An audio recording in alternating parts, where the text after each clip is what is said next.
We took that whole center out of this tree because it was huge and going up and it was full of disease, and so we decided that we were going to spend our winter pruning budget on this tree, trying to turn it into essentially more of an open center that was lower and get rid of that really tall diseased middle part.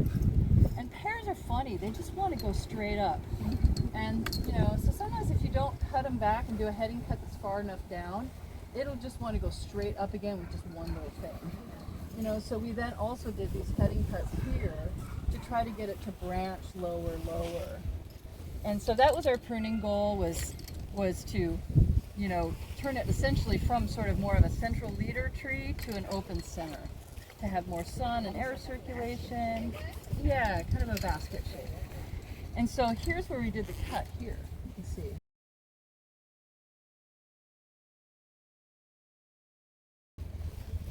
And so the response was partly a lot of new growth around here because we reduced, the size of the canopy in relationship to the size of that root system.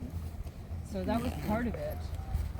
Also, we got rid of a lot of dead stuff and things, and so the tree probably just had more energy to make a nice growth. And then all of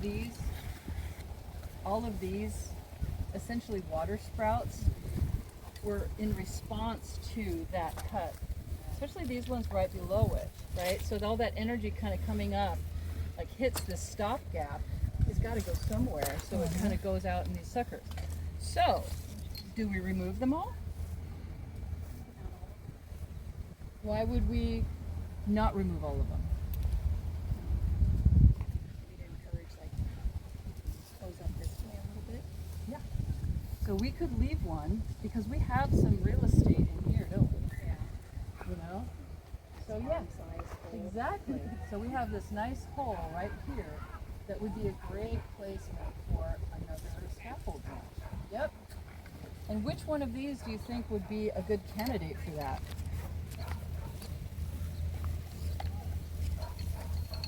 I'd do one of the bottom here. Yeah. That one's nice and big already. Exactly. So yeah, so sometimes I look at the vigor, sometimes, and the placement, and is that going to be strong the there? attachment. Exactly. Attachment. Right. So sometimes I just narrow down the choices, like, is this a good one? No, that comes out. Are either of those two good ones? Nope, right in the middle. Is this a good one? No. Is this a good one?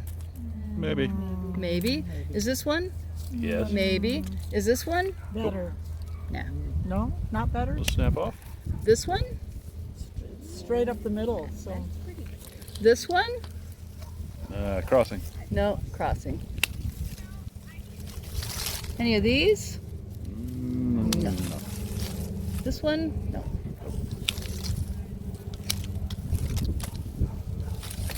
Right. Okay. So then that narrows down our choices. So this one?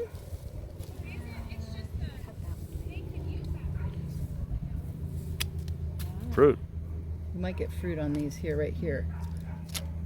For now. Eventually that'll be shaded and then we take that out. But for now, maybe, ooh, these are little fruit buds. Because this is what age of wood here? That's, 1. Yeah, that's 2. And then I cut it, you didn't see that. Oh, but I okay. cut the That was 1-year-old one. wood off. And then this is 2-year-old, 3-year-old. Got it. So yeah, so this is, it made fruit buds this year. And why are you leaving the ones that are going straight up the middle? Which ones? Oh, these little guys that are coming. These 3? Yeah. We're deciding which one I of see. these is going to be our new branch. So we've taken out the ones that are not candidates at all. So we've kind of whittled down our choices to these 3 candidates to be a new branch. And so what are the pros and cons of any of them? The top one is badly attached. I don't think I would trust that one. Yeah. So sometimes when it's really close like this, it can be a very bad attachment, like with fruit weight and stuff, it can like break out. I agree, we take that off. This one, pros or cons? Well, it might grow out this way. And we can train it the direction we want too. It's a little low, but it looks big and strong. Right. It's a little low. It's also very close to this. So if you picture this being of a diameter as this one, eventually they're going to run into each other, and then you're going to have included bark, which is going to be a weak spot. So yes, I think it's for those reasons that comes out. So here's our guy. Now we have a selection. And there we have our selection. Nice. Yep.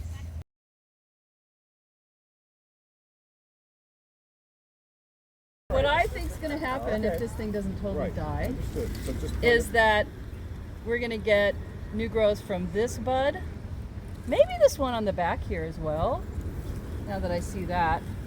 This bud and this bud.